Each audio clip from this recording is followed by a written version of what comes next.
বাসায় বানানো এমন কিছু খাবার আছে যা অমৃতের মতো লাগে। তো আমি আজকে কি রেসিপি বানিয়েছি সেটাই আপনাদের সাথে শেয়ার করছি। চলুন তাহলে দেখে নেওয়া যাক। আমি এখানে আগের রাতের কিছু খিচুড়ি ছিল, সাথে পোলাও ছিল, তো সব কিছু একসাথে নিয়ে নিয়েছি। সাথে ছিল রোস্ট, তো সব কিছু একত্রে দিয়ে দিয়েছি। দিয়ে এখন গরম পানিটা দিয়ে মিশিয়ে নিয়েছি।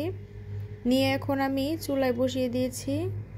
দেখা যায় যে ছুটির দিনে যদি জামাইয়ের অফ ডে থাকে তো ওই দিন আমরা একটু স্পেশাল কিছু রান্না করি। তো কিছু কিছু খাবার বেঁচে যাওয়ার কারণে সেগুলো আসলে ফেলে দিতে হয়।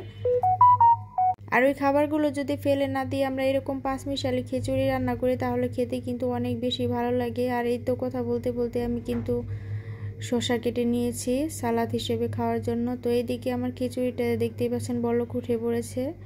আর আমি চেক করে নিয়েছিলাম লবণ হয়েছে কিনা। আর এইদিকে লাস্টে আমি একটা ফোড়ন দিয়ে নিব খিচুড়িতে দেওয়ার জন্য।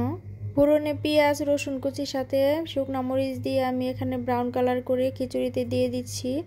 আর এই ফোড়নটা দেওয়ার কারণে কিন্তু খিচুড়িটা অনেক বেশি মজার হয়। আর রোস্ট দেওয়ার কারণে কিন্তু টক মিষ্টি ঝাল সব কিছুই টেস্টি পাওয়া যায় খিচুড়িতে, যার কারণে খিচুড়িটা একটা অন্যরকম টেস্ট আসে খেতে। যাই হোক, আমার কাছে অমৃতের মতো লেগেছে। আর আমার এখন কিন্তু দেখেই খেতে ইচ্ছে করছে, এতটা লোভনীয় হয়েছিল। যাই হোক, আমার খিচুড়ি রান্নাটা কিন্তু কমপ্লিট হয়ে গিয়েছে। আর এই তো এখন আমি সার্ভ করে নিচ্ছি। আর এই খিচুড়িটার টেস্টটা কিন্তু আমরা বিয়ে বাড়িতে পেয়ে থাকি, কারণ বিয়ে বাড়িতে দেখা যায় যে পরের দিন যখন আত্মীয় স্বজনটা থাকে তো ওই টাইমে কিন্তু এই পাঁচমিশালি খিচুড়িটা রান্না করে। আর খেতে কিন্তু অনেক বেশি মজার হয়।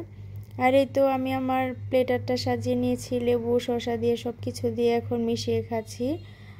আর খেতে এতটা লোভনীয় হয়েছিল। যাই হোক, বাসায় আপনারা ট্রাই করতে পারেন। আর ভালো লাগলে অবশ্যই আমার পেজের সঙ্গে থেকে যাবেন। আল্লাহ হাফেজ।